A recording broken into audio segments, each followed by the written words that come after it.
प्यारे बहनों और भाइयों, आज हम आपके लिए विवेक चूड़ामणि में बताएंगे कि प्रमाद और निंदा ये इसका विषय क्या होता है। तो इसके विषय में सुने।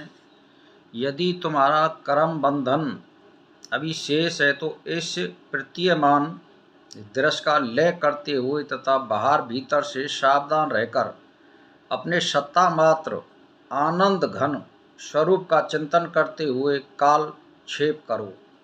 अब इसका अर्थ समझो कि पतंजलि योग सूत्र साधना पाद 13 में लिखा है कि मूल अज्ञान के रहने तक उसके परिणाम स्वरूप जाति यानी पुनर्जन्म, आयु और भोग प्राप्त होते हैं। इसके अनुसार वर्तमान जीवन के कर्म फलों का भोग तो भोगना ही पड़ता है और आत्मज्ञान के बाद संचित कर्म तो नष्ट हो जाते हैं।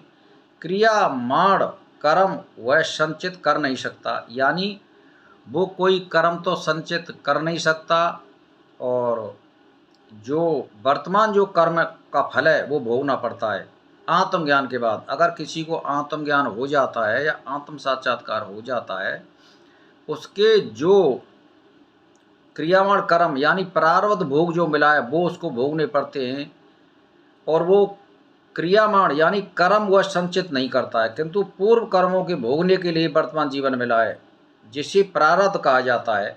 उन कर्मों का भोग तो आत्मज्ञान के बाद भी नहीं छूटता है, उन्हें तो भोगना ही पड़ता है। इसी भोग के लिए उसकी आयु निर्धारित होती है। उसके जो भोग बाकी रह गए हैं और उसको वो भोग नहीं पड़ेंगे, वो आत्मज्ञान होने के बाद ही भोग नहीं पड़ेंगे, चाहे कुछ भी हो। ये मतलब होता है। तो इस श्लोक में यही कहा गया कि यदि तुम्हारा कर्म बंधन शेष है जिसे इस जन्म में भोगना शेष रह गया है, इससे तुम मुक्त हो गए हो, किंतु इस जन्म के कर्म फलों को भोगना ही पड़ेगा। इसके लिए केवल उस ब्रह्म के स्वरूप का चिंतन करते हुए आयु के शेष समय को व्यतीत करना चाहिए। मैंने आपको एक वीडियो में पहले भी बताया था कि जिसका आत्म साक्षात्कार हो गया है या जिसको आत्मज्ञान हो गया है, तो उसका क्या होता है कि वो कर्म तो कोई संचित कर नहीं सकता है, अच्छे या बुरे। उसके कोई भी कर्म फल देने में समर्थ नहीं होते हैं। और जो पिछले कर्म हैं जिनसे ये शरीर मिला है, इनको इस शरीर में जब तक आयु शेष है तब तक भोगना पड़ेगा। आप ये समझ लो। तो इसके लिए क्या है कि प्रमाद जीवन का सबसे बड़ा अभिशाप है। जीवन में प्रमाद करने से कोई भी वस्तु सुलभ नहीं होती है, यहाँ तक कि पास में आई हुई वस्तु भी हाथ से निकल जाती है। फिर ब्रह्म विचार से तो कभी प्रमाद करना ही नहीं चाहिए।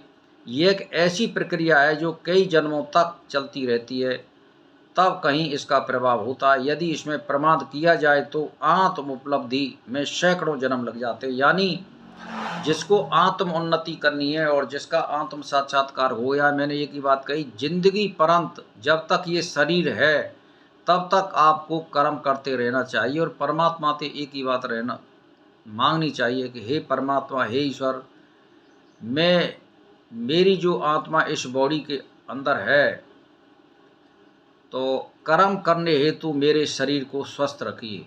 मेरी एक ही कामना है, बस इसी से काम बन जाएगा। अगर तुम्हारा शरीर स्वस्थ रहेगा। और प्रमाद और आलस कभी करिए मत, मेरा कहने का मतलब ये है। तो इसमें दिया है तब कहीं इसका प्रभाव होता है। इसमें यदि प्रमाद किया गया तो आत्म उपलब्धि में सैकड़ों जन्म लग जाते हैं, तब कहीं कर्म फलों का प्रभाव इतना बढ़ जाता है कि इनसे छुटकारा पाना असंभव है।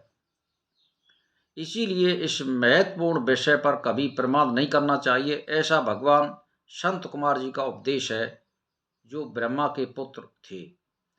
तो जो पुरुष मूढ़ है, इसके लिए तो सब शास्त्र, शिक्षा, ज्ञान, धर्म, कर्म आदि व्यर्थ ही हैं, क्योंकि उसकी बुद्धि का पूर्ण विकास ही नहीं हुआ है जिससे वह इस उच्च ज्ञान को समझ सके। किंतु जो विचारवान हैं, जिनकी बुद्धि का विकास हो गया है, जो ज्ञान प्राप्ति की जिज्ञासा करते हैं, उनको कभी भी इस वास्तविक स्वरूप आत्मा के अनुसंधान में प्रबंध नहीं करना चाहिए, यानी श्रवण मनन या कोई साधु संगत करने वाला हो उसके पास जाना चाहिए, उससे पूछना चाहिए, अपना जाप करना चाहिए, समाधि करनी चाहिए, नित्य नैमित्तिक टाइम यानी नहाना धोना ये सब टाइम पे करना चाहिए। अगर इसको नहीं करोगे तो ये प्रमाद के कारण फिर आत्मा पापों में फंस जाती है।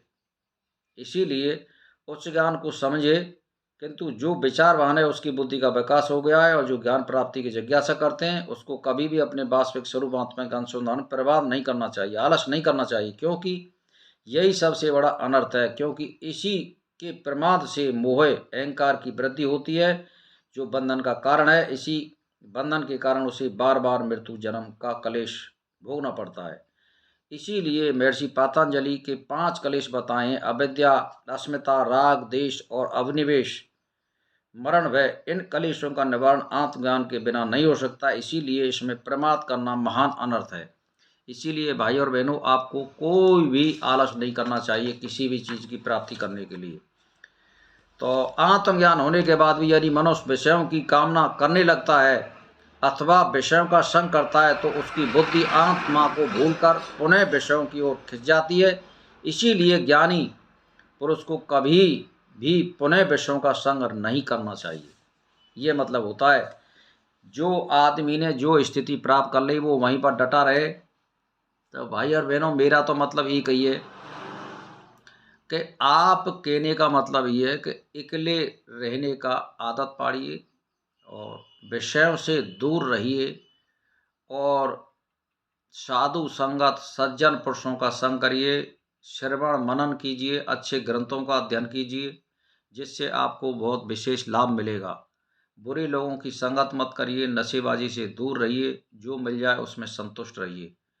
तो आर समय रहते कभी भी आलस नहीं करना चाहिए। जब समय पे हमें जगना है उसी समय पर जग जाना चाहिए और ईश्वर से शाम को आप प्रार्थना करिए तो आप उसी समय जगोगे, तुरंत आरकस मत करिए। तो ये सारी बातों को करोगे और समय पे परमात्मा का ध्यान करोगे, समय पे श्रवण मनन करोगे, समय पे स्नान ध्यान समाधि करोगे, तो फिर आपकी मुक्ति संभव है और आत्मज्ञान होने के बाद आपकी मुक्ति हो जाएगी और आप महान आनंद को प्राप्त हो जाओगे। तो आज का हम विषय यहीं पर समाप्त करते हैं। नमस्कार।